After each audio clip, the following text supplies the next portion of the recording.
Good morning. This is Rebecca Smith-Aldridge, the Mid-Hudson Library System Coordinator for Library Sustainability. And this morning we're going to talk about the Mid-Hudson Library System's Public Library Vote Toolbox, which provides a lot of information for when you're going out for a vote, whether it be your annual budget vote, a 414 vote, 259 vote, or maybe a special vote like a building referendum, which is a pretty big deal. So just to give you a little bit of an orientation and background of how that toolbox came to be, it actually was first initiated thanks to a Library Service and Technology Act grant close to 12 years ago that we received. And LSTA grant might sound familiar to you because it's been in the news quite a bit, given that the president has proposed cutting all LSTA money for libraries, which is a real shame when you see the good work that has been done thanks to that money over the years. So when we got that grant, what we were focused on was helping libraries win at the polls. We knew it was critical for libraries to have public votes on their tax levies. And once we convinced libraries that that was a good idea, they turned around and said, okay, we're going to do it. How do we do it?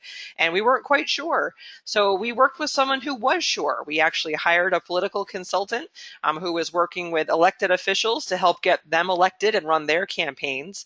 And working with her, we translated those techniques into resources that could help libraries win at the polls, obviously in a much less partisan way. Libraries are for everyone and are educational institutions and need to be careful about their messaging.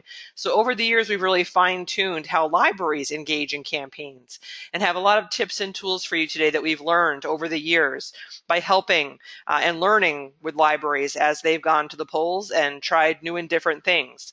So at this point in my career, I've been consulting with libraries for quite some time now, and I've actually got over 100 votes under my belt in terms of helping people with this. So what you're going to see here today is an amalgam of what we've learned and what you might benefit from the next time you go out to the polls. The one thing I will say is that each of you on the call today might be of a different type of library. You may have a different type of vote. So I've done my best to make this as general as possible and appeal to anyone going out for a vote, not just a 414 library or a building referendum library. So some things might work for you, some things might not, but that's the beauty of learning, right? You learn what applies to your situation and what doesn't. So what we have learned over time, and as I mentioned, we started close to a dozen years ago on this work, and we started at the center of the graphic that you're seeing here this morning. You see Election Day, and we were very focused on how do you win on Election Day, whatever that day might be in your situation. And then we started working on getting out the vote. How do you get out the vote? And really honed in on that. And then we learned that it's not just about the few days before the vote, it's really about being more strategic and actually having a campaign mentality and creating kind of a pattern for ourselves that we need to be thinking at least 9 months out from our vote date about how to be strategic if we're going to win, particularly if it's not a regular type of vote. You know, for district libraries, you guys go out every year. People get used to what you're doing. They're kind of almost in a way trained to come out and vote. But for the other three types of votes, whether it be a municipal ballot, a school district ballot, or a building referendum, those are sometimes very special things that people aren't used to doing. And they need some education. They need to understand why you're doing what you're doing. And there's going to be more effort to mobilize people to help you do what you need to do when you finally get down to Election Day. But the truth is, what we've learned over time is that you really have to be thinking about this all the time. You have to be a great library that's growing community support every single day. So the truth is, you really win your vote every day. And there's mechanics in terms of how you do that. But when you think about winning year round, that's really why we promote so much the best practices. Yesterday morning, I was at the Kingston Library doing a Trustee Essentials workshop, and I know that some of the things that those trustees learned about transparent governance and policy and advocacy, those types of things are kind of playing the long game, because when you're doing it right and people respect your institution, if you put yourself out there and ask for them to invest or reinvest in your library, they're going to be more likely to say yes if you're a trusted and respected organization. So I think these are three things to always be working on: making sure your board is accountable and transparent, making sure customer service in your library, through your library's website, out in the community is excellent, that you are known for amazing customer service, and really taking a look at the new way we describe outreach, which is community engagement. And we've got a bunch of resources I'm going to point out to you that can help with that aspect of what needs to happen, because that really is about building support for the library all the time, which is going to pay off when it comes down to asking people to vote yes for your library. So these are 3 areas we're not going to dive into today. There's plenty of other opportunities to learn about that. We really want to focus on the campaign mentality. But we're going to give you a few tips for how you ramp up about this, and the timing of how you do that may or may not match where you happen to be in your cycle today of leading up to your vote. So please keep that in mind as we're moving forward. You might think, oh my God, I don't have time to do all of this. And the truth is you're going to have to, hunt and pick for the things that you know are going to pay off given the time and resources you currently have. And if you need help figuring that out, that's what I'm here for. You guys know how to find me. So what we're going to cover today is really a lot of the resources you can find today, right now, at vote.midhudson.org. We're going to be showing you a lot of the worksheets that are there, some of the materials that you can take a look at as examples, but also give you a little more meat behind the stuff you might find in some of the worksheets. So you've got a better feel for how to make the best use of those once you dive into those resources. Context is always helpful, so that's what you're here to get this morning. So we've boiled it down to really 4 areas of concentration when it comes to that 9-month campaign idea, things that you do in a logical order that add up to success. And these are the 4 categories, and that's how I've organized this morning's presentation. We're going to take a look at each of these 4 categories, dive into what we're talking about in those, what activities might be related in those phases, and also point out the resources that are available to you to help out in those areas. So phase 1 is build and organize. And this is actually a pretty hefty section of the presentation because as much time as you have to organize, you want to take that. If you're coming up on a new vote pretty quickly and you think, I don't have enough time to do all of this, it doesn't mean you're not going to be successful. It just adds to your certainty, it adds to your confidence, the more of this type of thing that you can do at the outset of your planning. Like I said, can't get to it all, not going to make or break you, but it's certainly going to help you an awful lot if you do have some time to work on this stuff. So the very first concept I wanted to put before you is something that I don't think we've come up with a really clever name for, and we call it the Magic Quadrant. And I point this out to you because it's a way to be thinking about how do you estimate how much support you have in the community.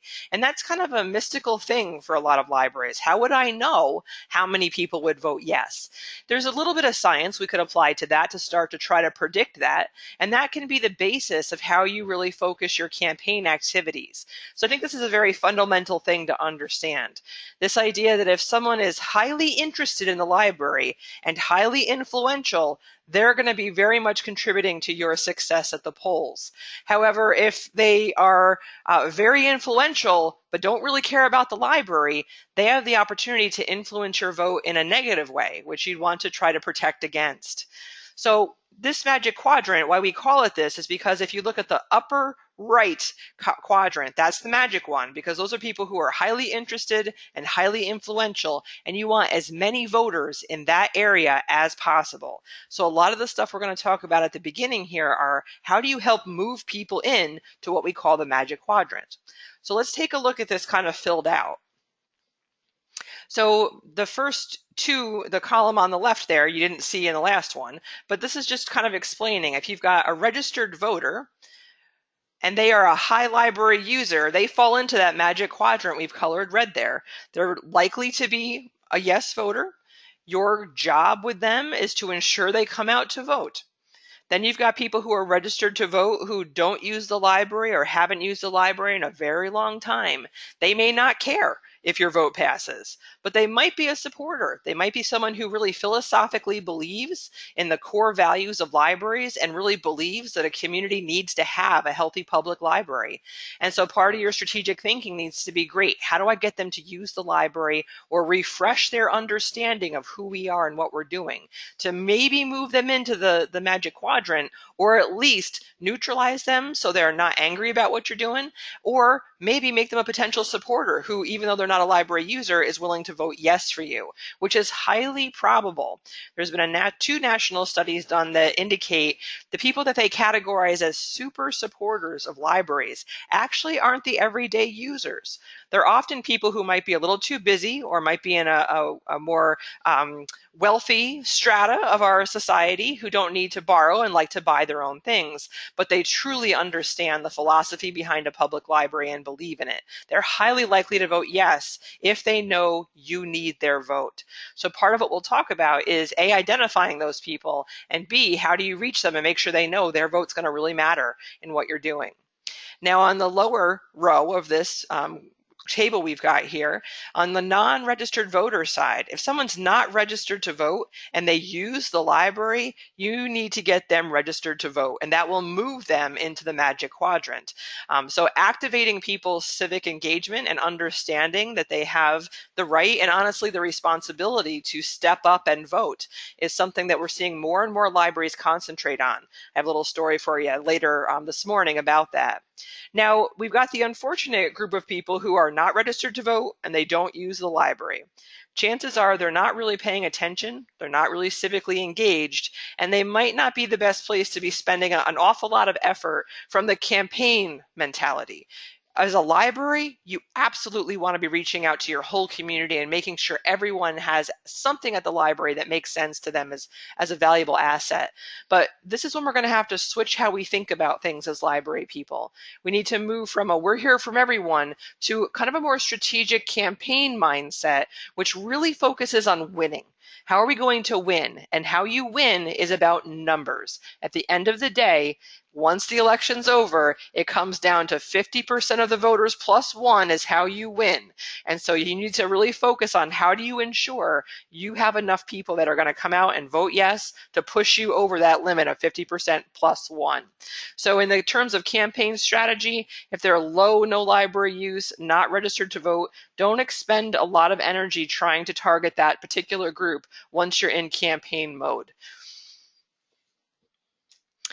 So that's the concept of how do you move people and make sure they're using the library or at least understand the value of the library and they're registered to vote, and how do you create that list of people that really you're going to be drawing on from either email or text or phone calls or personal interactions with them to let them know you need their help and they need to come out and vote yes for you.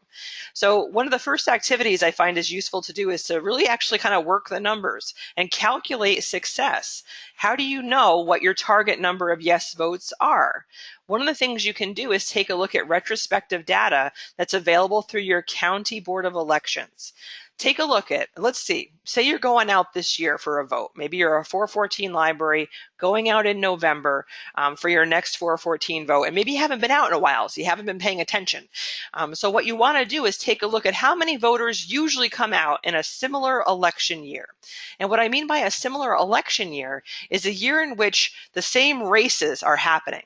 So for example, when the governor runs, the gubernatorial election, that's what that's called, when the governor runs for election, which the governor is going to go out in 2018.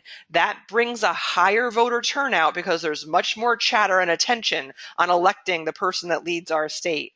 A presidential election year every 4 years brings out an enormous number of people, much higher than other years, higher than a gubernatorial election year. But if neither of those offices are up for election, there's going to be a lower turnout. That's something you could assume, that's a given. However, maybe you have a town supervisor race, or maybe there's a county legislator race. So you need to figure out which other year looks like the year you're going out in, and when's the last time it looked like that, and figure out what the voter turnout was for that year.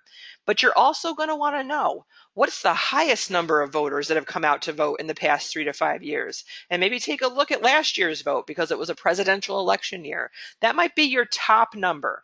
The top number you could assume that would come out for any issue. And that might be your stretch goal of thinking about that top number. What's 50% of that? And can we get that many people to vote yes on the library? The other thing to keep your eye on is whether or not there's any special referendum or issues that are going to increase the average number of voter turnout. So that might be a school bond issue or a controversial policy issue.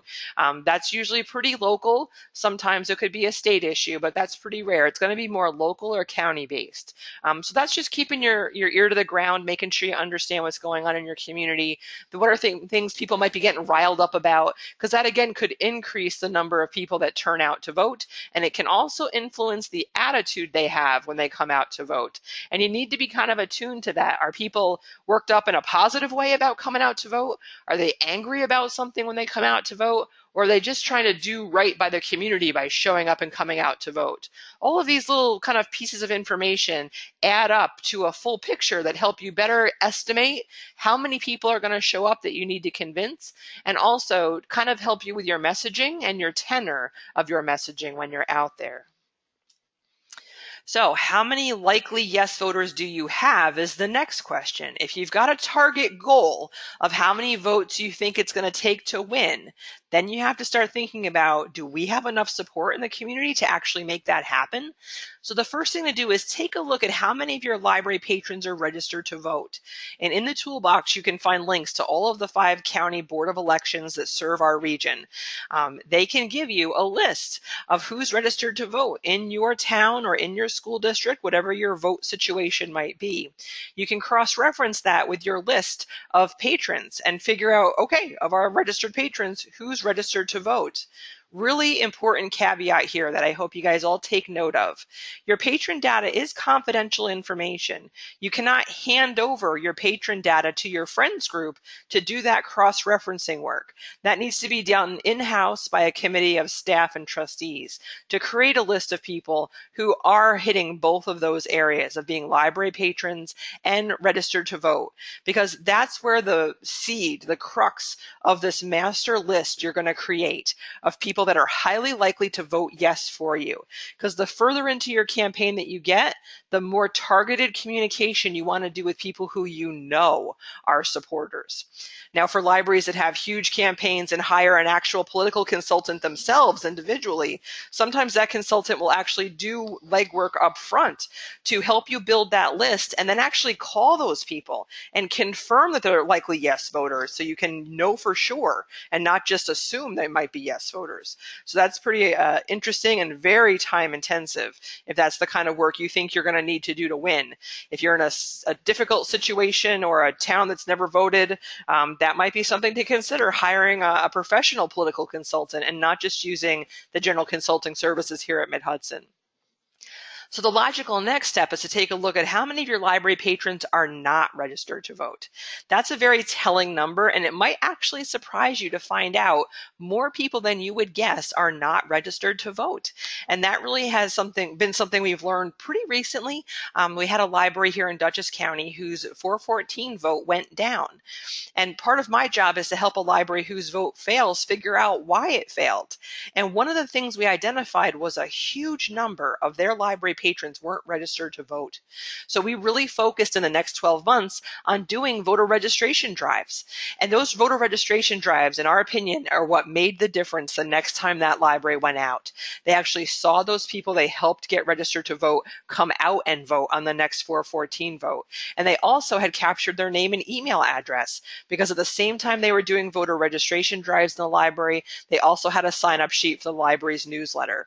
So they cross-referenced those two issues and built their list a little more. So kind of always be in that list building mode. So the next thing to take a look at is how many registered voters are not library users. And that number, whatever it might be, you can decide how to tackle that. If you're kind of on a short timeline for your campaign, that might be something you're just going to have to live with. If you're on a longer timeline of building support for your library, I've got some suggestions for you for how you might turn some of those people around. So again, County Board of Elections, they are actually kind of required to give you this information. So don't be shy about asking for it. Sometimes you can find the voter turnout data that we mentioned, finding out how many people turn out to vote in a similar year, how many people have come out to vote in the past 3 to 5 years. Sometimes that's available on their website. Sometimes you just need to call over there and they'll help you get that information. You can also ask them for that registered voter list. And most likely, if you ask, they'll give it to you in Microsoft Excel, which would save you an awful lot of time of retyping things. So I would definitely suggest that you ask for it in electronic format, and most likely the default is going to be Microsoft Excel. So, oops, sorry, I went the wrong direction. So what we were talking about there is basically a gap analysis. How many votes you probably have, meaning those people who are registered to vote and use your library, and how many votes do you need to win? That's the first calculation you did. And take a look at what the gap looks like. Maybe you've already got 200 people on the list and you need 300 to win. And that means only convincing 100 more people that this is a good idea. Your plan might not need to be that involved. But if you're in a bigger community and you discover you've got a gap of maybe 1,500, 2,000 votes, that means you're going to need to go all in and exhaust all your resources to turn more people into library voters who are going to vote yes. So that's how you can kind of estimate the amount of work it's going to take to win. So that's why we suggest you do those calculations, because otherwise I think you're just kind of flying blind and you're making a lot of assumptions. And actually working those numbers can give you a lot of confidence that you understand where your time is going to be best spent. So as I mentioned, always be building your list. And this is kind of an everyday activity for directors to keep an eye on. Make sure your staff are really trained to help people sign up for the library's newsletter. Make sure it's really easy on your website to sign up for the library newsletter. Make sure on Facebook you are consistently engaging with people, maybe even investing money in some Facebook ads and advertising how they can sign up for your newsletter. See if you're tracking the right phone numbers for them, and make sure you're notating whether or not you have cell phone numbers for people or not, because one of the trends we're noticing are texting campaigns. The Germantown Library 2 years ago did a 414 vote, pretty heavy lift. They hadn't been out in a long time. People weren't used to voting on them. And they noticed when the school district had recently done a big referendum, they had used this text a friend campaign where friends were texting their friends saying, hey, I'm going to support the school and I hope you do too. So they saw in their community that was highly effective. So the library decided to do the same thing. So people were using their kind of personal contact lists on their cell phones to do that. And they were thinking to themselves, don't we wish we had some more numbers to be texting right now from the library campaign committee? So the other thing we'll talk about is how to manage communications. Where messages come from is actually pretty critical in this situation, because there's some things you can say and there's some things you can't say as the library. Some things have to be done by your friends group or a campaign committee. So we're going to talk more about that in a little bit. So the second step is kind of a PR audit, a public relations audit. And what I mean by that is let's figure out where you've actually been asking for, where you actually have been working to get the money, where you've been working to get the word out about your library and how you've been connecting with people, just in general, because you don't want the first time people to hear from you is when you want something from them. We've often asked libraries to consider doing at least one mailing a year to every single resident in their service area to ensure people know what's going on at the library. And when we first came up with that tip, through this process actually, I was at a Directors Association meeting and I asked for a show of hands. How many people do at least one mailing a year to all of the residents, not just library patrons, but all of the residents? And a lot of hands went up. I was really impressed. But what I later learned was most of those hands were up because the one mailing a year they did to every resident was their annual appeal letter asking for a donation. What you want to think about is how do you get information to people when they're more receptive? Not when you're asking for something, but maybe more of like your annual report to the community, which is helping people understand the value of the library, how money is spent, neighbors of theirs who are loving what's going on at your library. Even if they themselves don't use it, they're seeing a very positive message from the library that's not tied to then, oh yeah, would you vote yes yes, or oh yeah, would you give us a donation? So think strategically about how you get the word out. Think through, what are the current ways you get the word out? You probably have an e-newsletter, maybe you have a Facebook page, maybe you do a print newsletter, or you're already doing that annual report to the community. But start thinking about how far is your reach? Because if you're just doing an e-newsletter that only goes to registered patrons, and you've got a Facebook page with maybe 147 followers, you might not be going out as far as you need to for the maximum number of people to understand the value of your library. And you might also be missing some really critical components of your community, either individuals who are very influential or whole neighborhoods of people who aren't connected to your library, but definitely have the right to come and vote on your particular issue, whether that be an operating levy or a building referendum. So just a few tips here, keys to success. This is more of that ongoing issue, that regular communication is much more impactful than only speaking to people when you need something. So that consistent effort to gain new users and new supporters just needs to be ongoing, because that is the basis of your support. And when you do that cross-referencing work to see how many of them are registered to vote, you're going to be kicking yourself if you haven't been doing a good job of getting new people and making sure people that are actually have a library card are active users. So think about increased visibility in your community all the time, not just when it's time for your campaign. Are you visible at, town or city meetings? Are you at the table for conversations with other social service agencies? Are you participating in community events like community days and parades? How visible are you in your community to people who might not walk through your door but do have the right to come vote? Think about proactive communication with community leaders. Same idea. Don't just wait until you need their support. Be connected with them all the time. Understand what they are working on and make sure they know that you're respecting where they're coming from. So what I'm talking about here really is strategic thinking about everything you do. If you kind of take off your librarian or trustee hat for a second and really think like a political strategist, think about how everything you're doing from an advocacy standpoint, customer service, outreach, online communication, how do all of those things paint the picture of who you are, and are you worthy of investment when you go out there and ask people to vote yes for you? That's kind of a mindset shift that you might not be used to having, that really needs to come into play at every board meeting, every staff meeting, anytime you're writing policy, and all types of communication that comes out of your organization, whether or not you're in campaign mode or not. Eventually you will be in campaign mode. So you have to kind of integrate that thinking into, again, almost everything you do. And I don't think that's an exhausting thing. I think it's just a slight mind shift about when you're writing things, thinking things, talking to people, that all of this will eventually add up to a decision someone's going to make about whether or not you are worthy of them investing in or reinvesting in. So one of my last simple, really easy tips for you is to practice word of mouth marketing in your organization. Word of mouth is the #1 way people learn about things in your community and make decisions about your organization. So when they hear from a trusted neighbor, friend, family member, God, I love that library. They do such good work. Or, hey, did you see what the library just did? Those kids, they did better at school thanks to what that library just did. Or, oh my God, that was so much fun. I went to a library event the other night and I learned so much and I met some new people. When that kind of energy and enthusiasm is coming from people who are not paid by the library or already volunteering for the library, that is huge. That really amplifies your message. Really simple thing. When someone compliments the library, say thank you, please tell a friend. If someone just gets nudged to get the word out on your behalf, they often will do that and sometimes become one of your super supporters. And that's how you can activate them in a really simple, everyday way.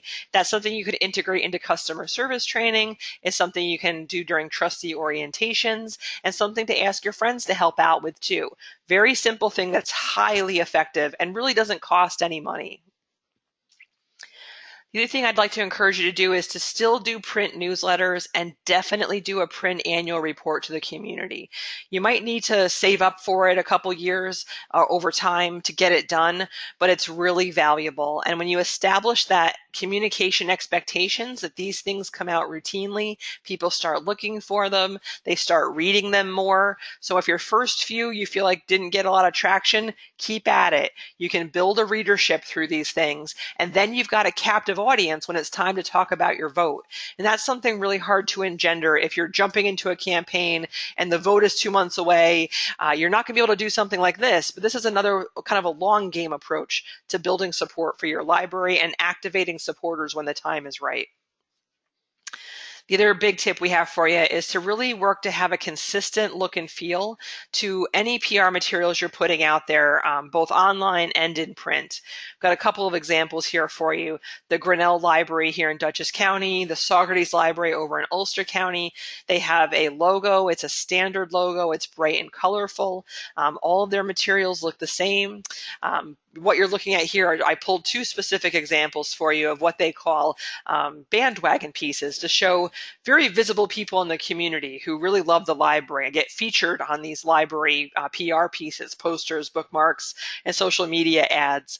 That's very impactful when people see recognizable faces or people they can relate to who love and use the library. But if your logo is kind of older, out of date, it's a pen or outline sketch of your building, you might want to think about upgrading that to something a little more modern and colorful, something that catches the eye, and consistently use that on everything. That visual branding goes a long way in the visual clutter of our lives, both online and in print, for people to really immediately see, oh, that's a library thing. And if they like the library, love the library, they're going to be drawn to it much quicker.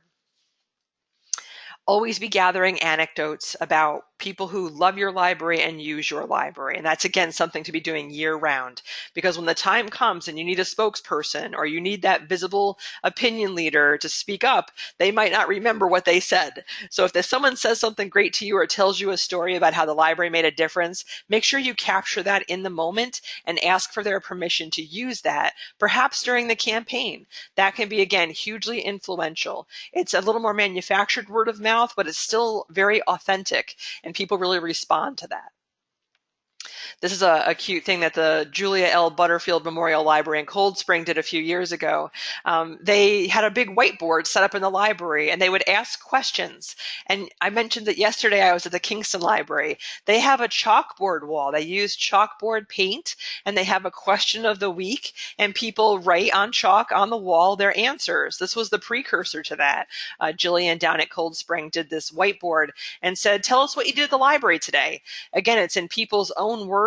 It's pretty friggin' adorable when kids write what they're doing at the library. And these things, again, bring the human element to what you're doing. And it helps the community tell the library story instead of the library always being the narrator in that story. Here's another example of this that we just did this year, the Real People, Real Dollars campaign. And you might want to check out the really great article that Kirsten Kruger, the Mid-Hudson Marketing and Program Assistant, wrote for the New York Library Association this month. Check out their e-bulletin at nyla.org, and you can read all about the Real People, Real Dollars campaign, where we had over 70 Hudson Valley families calculate how much money they're saving by using the library on an annual basis. And you can see the NYLA calculator over there that anyone can use. You can put that on your website. You can use this campaign locally and do this just for your library on social media and leading up to your campaign. Because one of the biggest issues, the biggest item people are going to be looking at during your campaign is how much are you asking for and what's the impact on my household budget. So when you can start telling the story about how much money people save, when you put those two dollar figures next to each other, you've got the numbers from the kids at Kingston there sitting on their cute couch in their teen corner at the library. When you put numbers like $4,500 next to a vote increase that's going to impact your household by less than $20, that really puts things in perspective for people. And I think it really respect that return on investment that might sway some people who aren't so sure if they want to support you or not. So another tip that we found highly effective, we used this in Albany this year to great effect. So again, check out that article Kirsten wrote. She did a great job of describing how we did this and what the impact was. So your third step here is now kind of putting this into a plan of action. If you've now got a sense of how many people you need to convince to vote yes, how many people you need to mobilize to vote yes, and you've got a better feel for how good of a job you currently do getting the word out about anything, those two things can help you figure out how much energy needs to go into your plan of action. So a plan is really asking you, what's it going to take to win? So what kind of actions do you have to take? What's the timeline you're working on? Who is the team you have to help you carry this out? And what is your budget to do this work? Because the truth is you're going to need to invest some money to get this done. It might not be a huge amount of money, but there's definitely going to need to be some financial resources to help you, perhaps with printing costs or Facebook ads or other things. So we're going to talk a little bit about that as well. So here's where I wanted to point out two of the major resources in the Public Library Vote Toolbox that are available to you. One of these Kirsten's actually emailed to you this morning, so you've got a link to it right in the email box this morning. You've got the Build Your Campaign Timeline, which breaks out the 4 phases we're talking about this morning and helps you kind of just think about how long do you have before your vote and how long are you going to spend doing the work in each of these phases. That's kind of just a first way to sketch out for yourself what kind of timing you're working with on this effort. Now, the second resource there, the Campaign Timeline Worksheet, is a very detailed phase by phase that we're talking about this morning with all of the activities we're talking about for you to use and think, okay, I've got 2 months to work on this phase. Here are a bunch of things I could be doing, but here are the top 3 things we're going to do here at our library. Who's going to take the lead? What's the budget they have to do it? And how long do they have to get it done? So it's really, how you actually put a plan into effect. So there's one thing, we all love to do, at least I love to do, is to make a to-do list. But if that to-do list doesn't have action items assigned to it in terms of here's a deadline for that, and here's the person assigned to do it, sometimes those things don't get done. And that can make or break a campaign. And so we're going to point out some of those pain points that if you don't have someone on top of something, your campaign can get out of whack pretty quickly. So just a few things for you to make sure you're building into your timeline. You aren't completely in control of your timeline in most cases, unless you're a special district library who has a very openly worded legislation that lets you hold your vote whenever you want. Most libraries have to have their vote on a very specific timeline, and you might even have some other things that really are guiding the work of your timeline. So think through, are there any legal notice requirements you have to hit, and how do those legal notice requirements maybe affect press release timing? Think about the letters to the editor schedule. When's the last time your local newspaper takes letters to the editor? Because that's an important moment to build up to make sure positive letters to the editor appear at the last possible opportunity before your vote happens to counter any negativity that might show up there unexpectedly. Absentee ballot deadlines. This is something that's kind of a hidden trick that a lot of libraries don't think about early enough. But as many of you know, last year, the Phoenicia Library's 414 vote was won thanks to the absentee ballots that came in for the library. So making sure you understand how absentee ballots work, when you can get those ballots out, what the deadline is to get them in, that could make a huge difference for your win margin at the end of the day. Making sure you're respecting the tax cap requirements, making sure you've passed your tax cap resolution on time and you've reported the outcome on time. If you need more information on the tax cap, there's a whole webinar just about the tax cap on the Mid-Hudson website in the professional development and continuing education area, and we can email that to you if you need it. For specific types of libraries, 414 libraries, make sure you understand the town board meeting schedule. Just remember you've got to get your petitions into the town clerk on a very specific timeline to make sure they get approved to move on to the Board of Elections. You can't mess up that deadline or your vote's not even going to happen. 259 libraries, you got to keep your eye on school board meeting dates. That's a very important time for not only authorization, but a PR opportunity you want to be very prepared for when they authorize you to get on the ballot through the school district. For the district libraries, school and special district libraries, you got to pay very careful attention to your election procedures because there's definitely benchmarks you have to hit time-wise. When you've got those things slotted into your timeline, you can then plan around them when it comes to the other activities you're going to carry out related to getting the word out, press releases, when you're going to mail out something to your supporters. These all have to be strategically thought through for maximum success. So this is a resource we're going to add to the toolbox later this month, but I thought you'd like a little preview of it, which is what might your campaign team look like? What kind of effort or energy or volunteer work goes into a successful campaign? And again, you might not need this if you're a district library doing your every annual operating budget vote. But again, if you're doing a big undertaking, a 414 vote where you haven't been out in a while, or a building referendum, you definitely want to build a campaign team. And that means someone who's in charge of the campaign, who's keeping on top of everything. It means a fundraiser who's helping to raise money to pay for the campaign, a treasurer who's going to track that money and make sure you're on top of reporting on that money, and also a couple other coordinators that may or may not work for what you're doing, but might be a great place to think about the type of work that needs to get done in your campaign. Someone who's on top of PR, someone who's coordinating get out the vote efforts and who's going to be on top of the phone banking. Someone who's really the lead on making sure all community leaders and opinion leaders have the information they need when they need it. And maybe even a media coordinator, someone who's going to handle press relations and do press releases, someone who's got some experience with that too, so it's not someone who has a huge learning curve on that front. When you think about the talents and expertise that are really rich on your board, in your friends group, and amongst other people who support your library, you actually have a pretty deep bench, probably right in your community, of people who would love to help out with some of this stuff.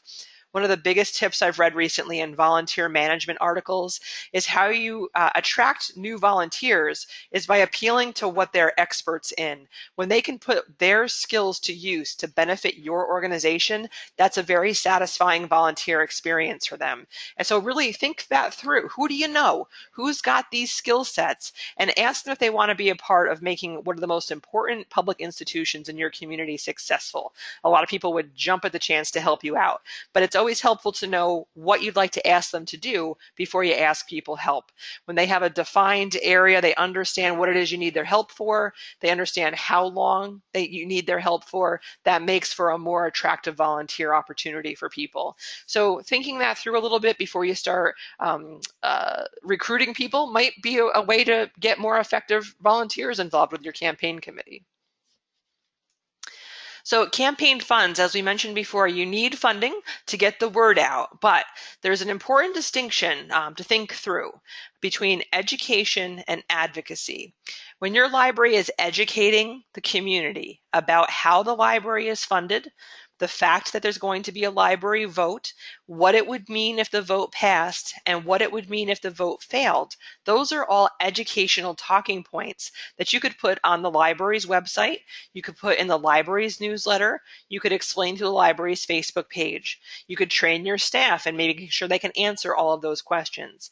That falls into the area of education, and you can pay for that through your library's operating budget in your public relations budget line, because I hope you all have a public relations budget line, because you should. You really need one. So a lot of the PR can actually be paid for out of the library's operating budget. But anything you want to produce that says the phrase, vote yes for the library. Maybe it's a lawn sign. Maybe it's a Facebook ad that says vote yes. Maybe it's a big banner you want to hang up on Main Street or someplace else. Those types of things where you're directing people on how to vote cannot be paid for with library funds. They must be paid for with separate funds that have been donated by people who understand how that money is going to be used. So if you've got a separately incorporated friends group, usually they help manage the money for the campaign and help do that type of work. Because even though they're a nonprofit under the IRS 501c3 code, they are allowed to engage in what's called grassroots lobbying, because lobbying is when you're trying to directly influence someone to do something very specific. I want you to vote yes. They are allowed to spend some of their income on those types of efforts. So if you've got a friends group and a great relationship with them, you've got a built-in campaign treasurer right there with your friends group. If you don't have a friends group, or maybe your relationship with your friends group isn't awesome, you can have a campaign committee. The campaign committee could hold the money for the campaign and spend the money for those types of things that you want to do and have more freedom to do so and do what needs to get done. So we've got varying opinions on how you actually create the financial structure of a campaign committee. There's very clearly a way to do that through the New York State Board of Elections, and that does require some reporting back to the state on how much money you raised and how much you spent. But we also think there might be another way to do this, so we're seeking a new answer about that. So stay tuned for that. We're meeting with lawyers next week who maybe could shed some light on another way to think about that.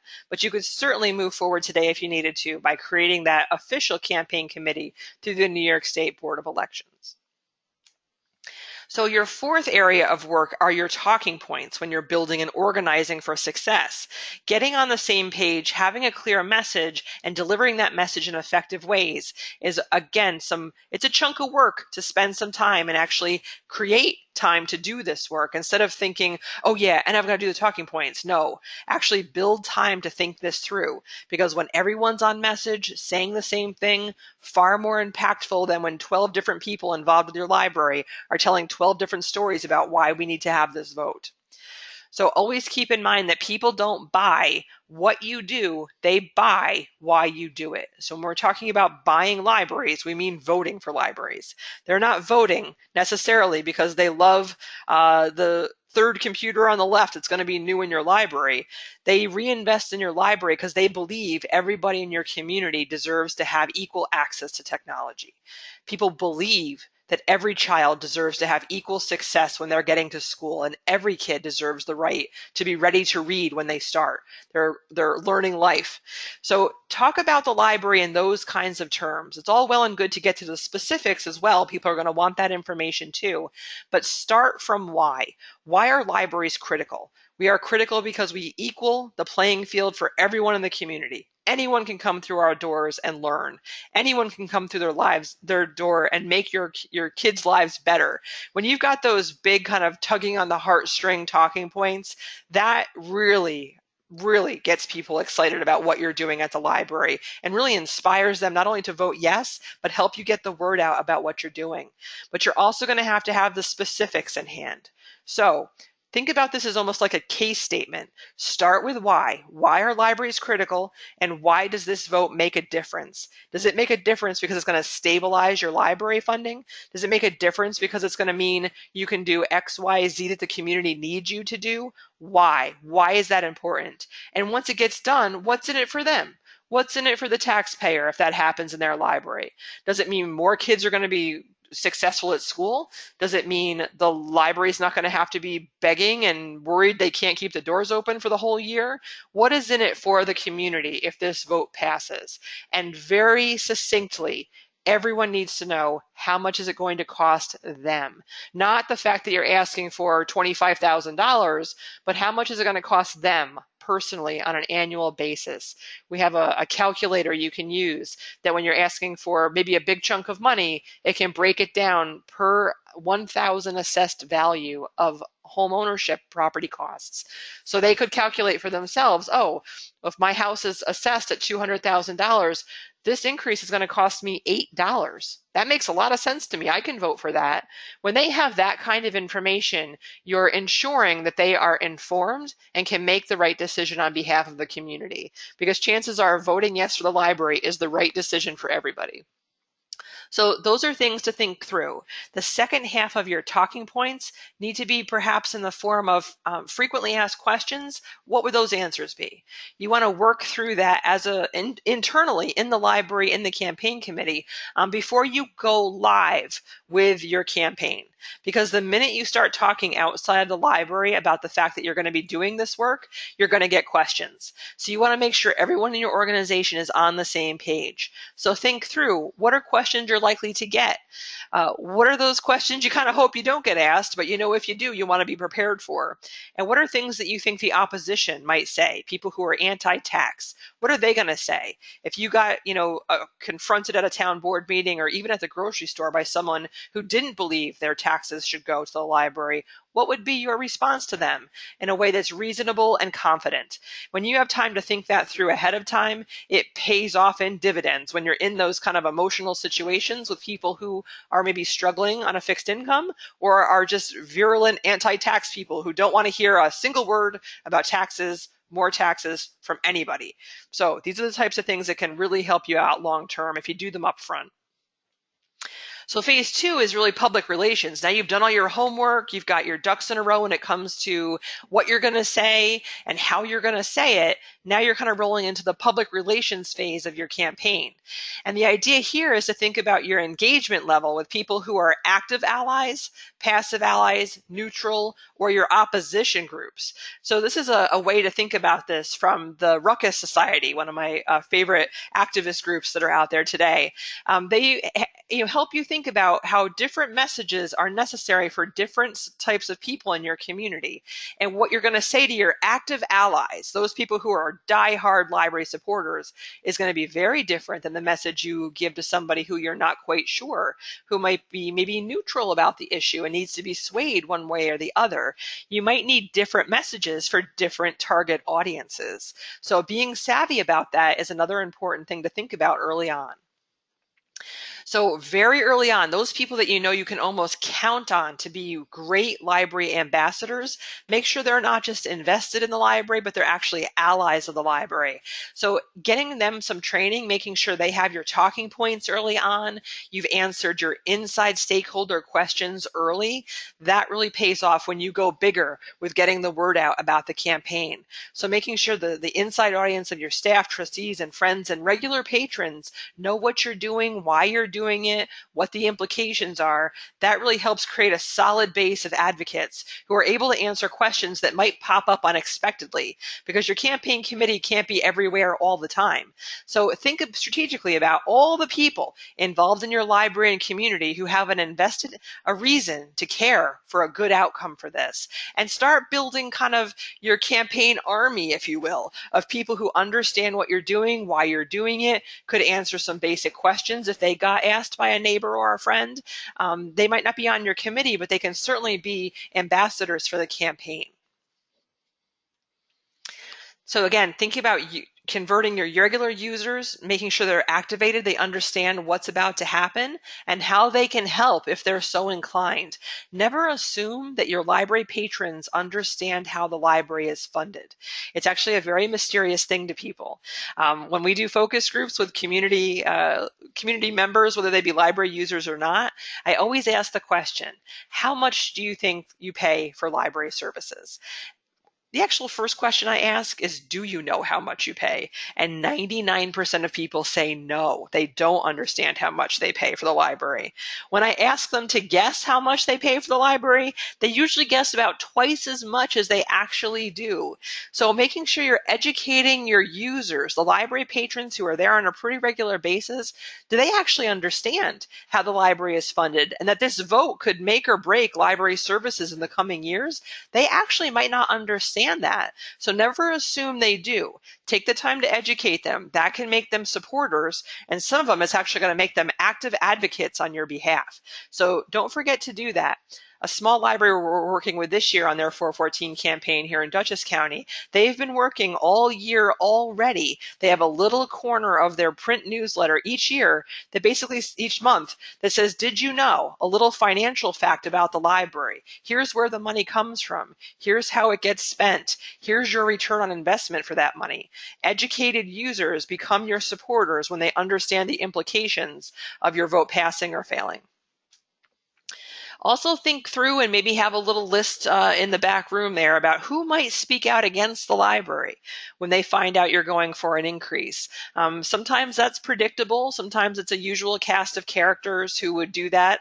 Sometimes it's not so known, but you definitely want to think that through, because sometimes you can really get ahead of that, particularly if someone who's, and this is not uncommon, someone who is anti-tax might still be a library user or even a library supporter.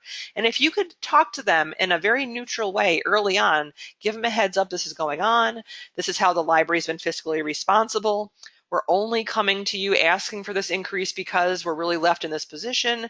When they have some factual data delivered in a non-emotional way, they might respond better than you think.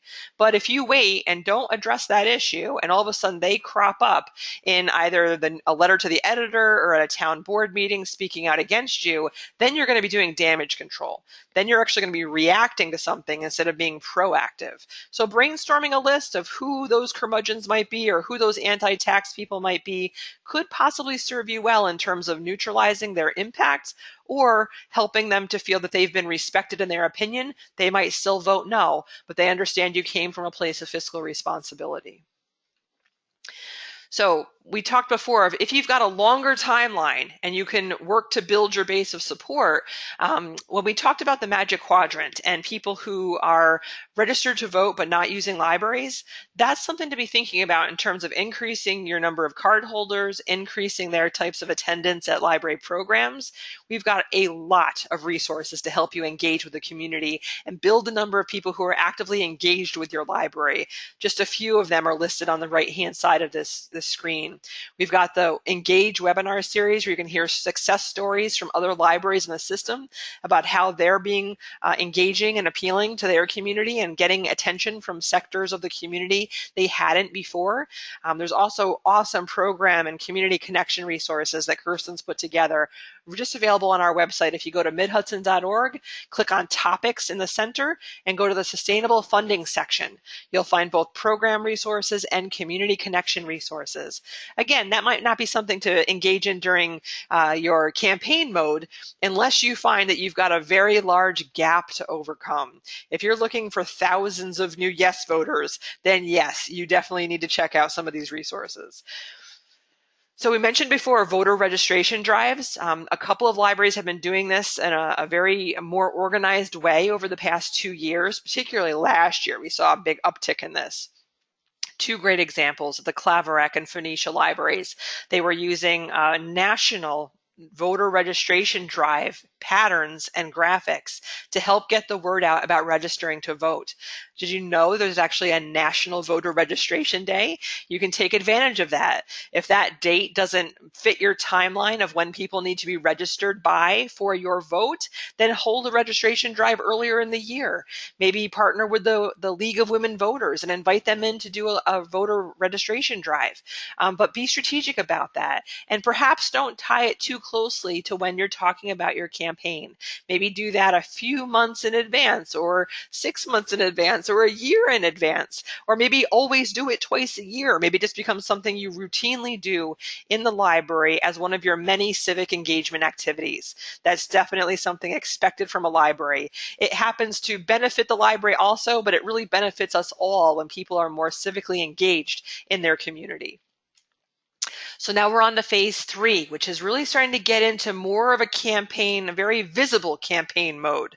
A lot of what we've been doing so far has been kind of quiet behind the scenes. A lot of it's been homework and getting ready, but eventually you're going live and you're talking directly to voters and making your case to them. And what you're really doing here is motivating them. You're inspiring them to want to vote yes on behalf of the vote you're putting before them.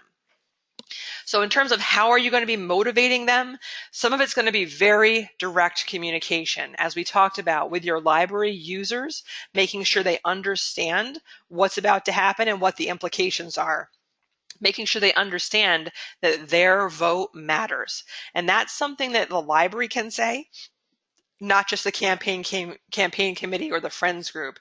When you say your vote matters, you're not saying vote yes and you're not saying vote no, but you're saying your vote will definitely make a difference. And this is where you're starting to lay the groundwork to make sure when you start your phase 4, which is to really mobilize people, they're already primed and waiting for the go sign to get out there and vote.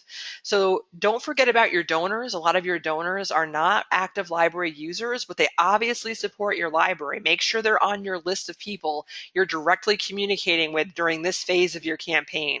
And then that big supporter list that you've built over time by cross-referencing registered voters with library users and figuring out who might be registered to vote but still is a big library supporter even if they don't use the library.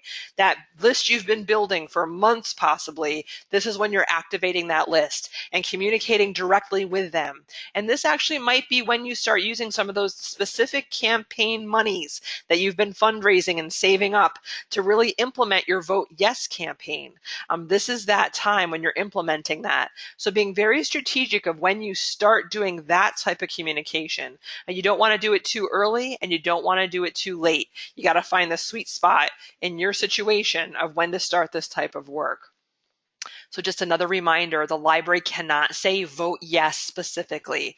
I know it sounds silly because it's almost implicit. You wouldn't be asking for this unless you wanted people to vote yes. But actually saying vote yes and telling or asking people to vote yes specifically falls into the category of lobbying. And that needs to be left to your friends group or campaign committee to really say that and drive that particular message home.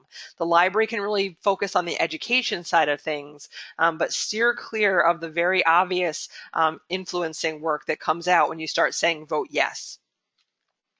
So there's all different types of ways to get the word out and to do this type of work. A lot of libraries do direct mail. And again, this is direct mail just to those people you've identified as likely yes voters. This is when you've moved out of the general education phase. You've moved out of making sure everybody understands what's going on. And this is where you're really motivating the people you know are going to vote yes or are highly likely to vote yes, and making sure they're aware and ready to be activated when it's time to get out the vote. So you can do mailings to them.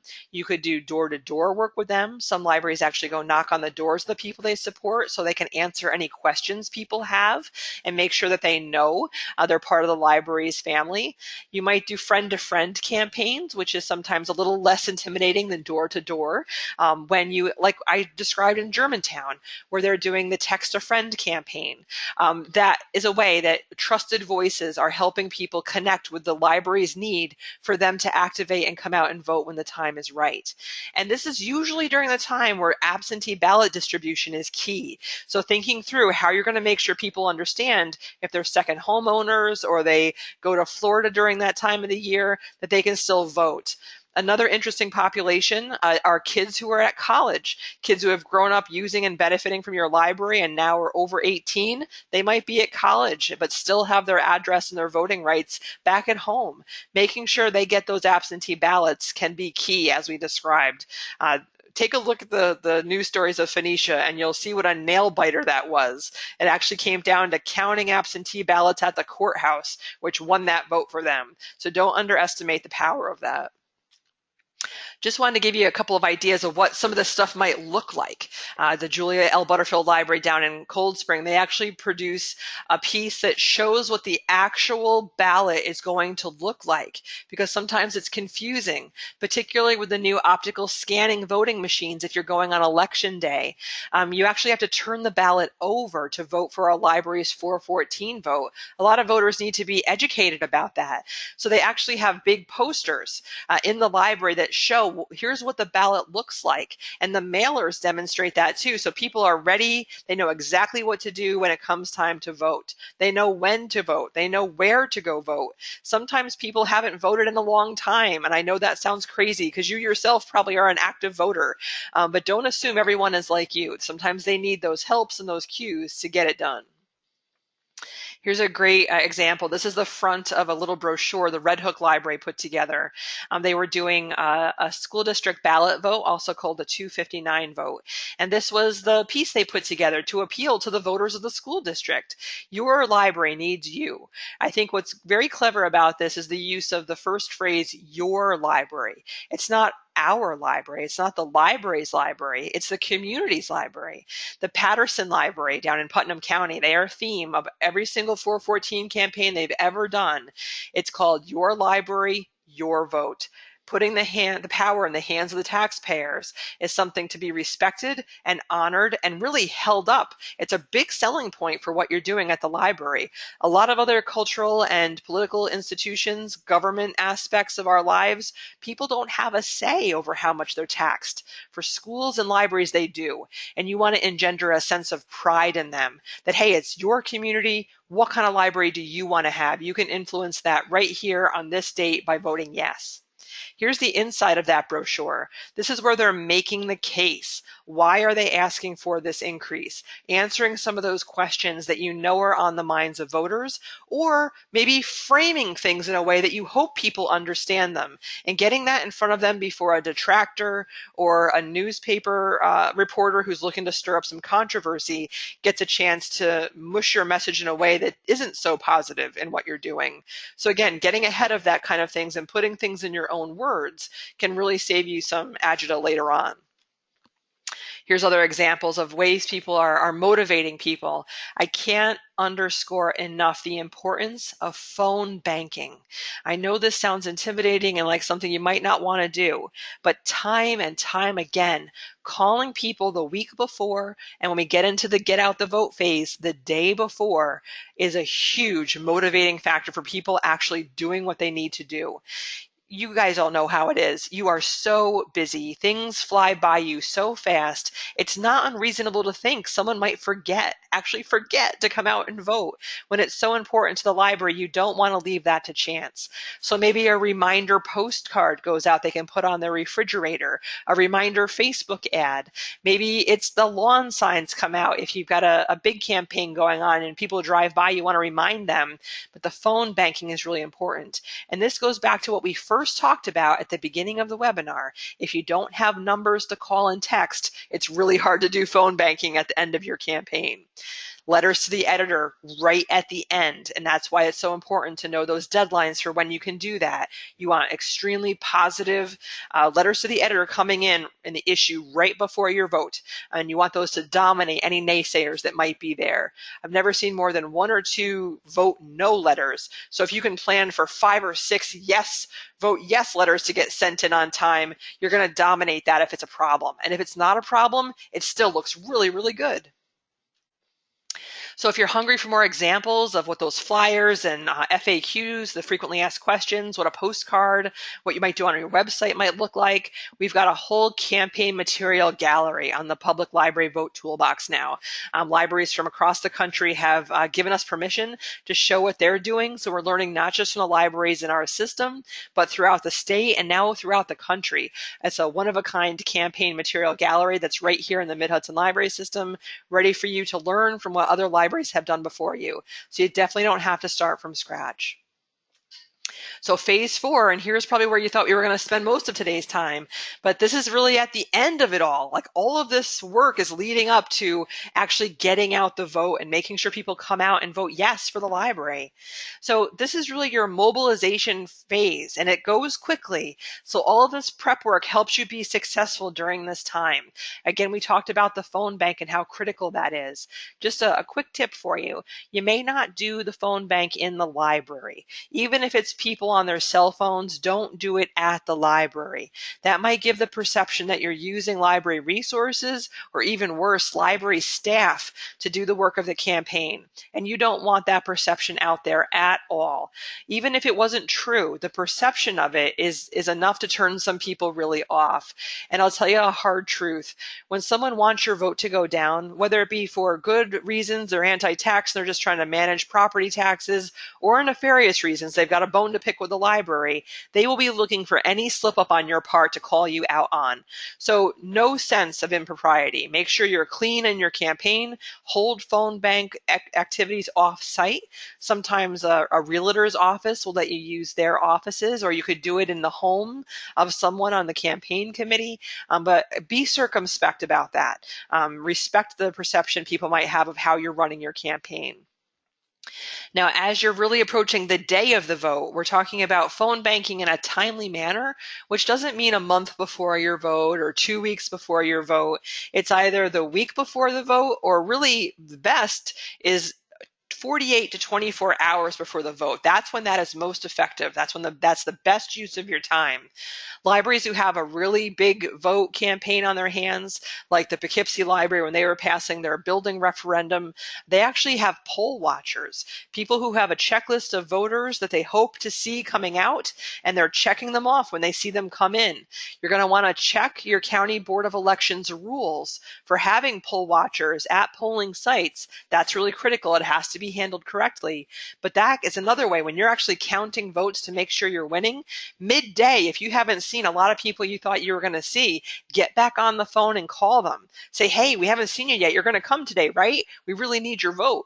That's not unheard of, and it can actually make a difference when you've got a tougher campaign on your hands than usual.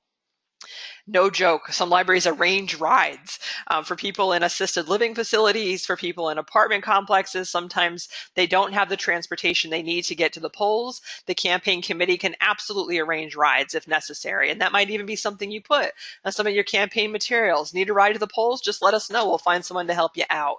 And this is when you're talking about really nitty-gritty, hard-won votes. And sometimes that happens. Sometimes library votes become controversial. Earlier this week on Tuesday, you may not know this, but it's actually a big voting day in other parts of the state and other parts of the country.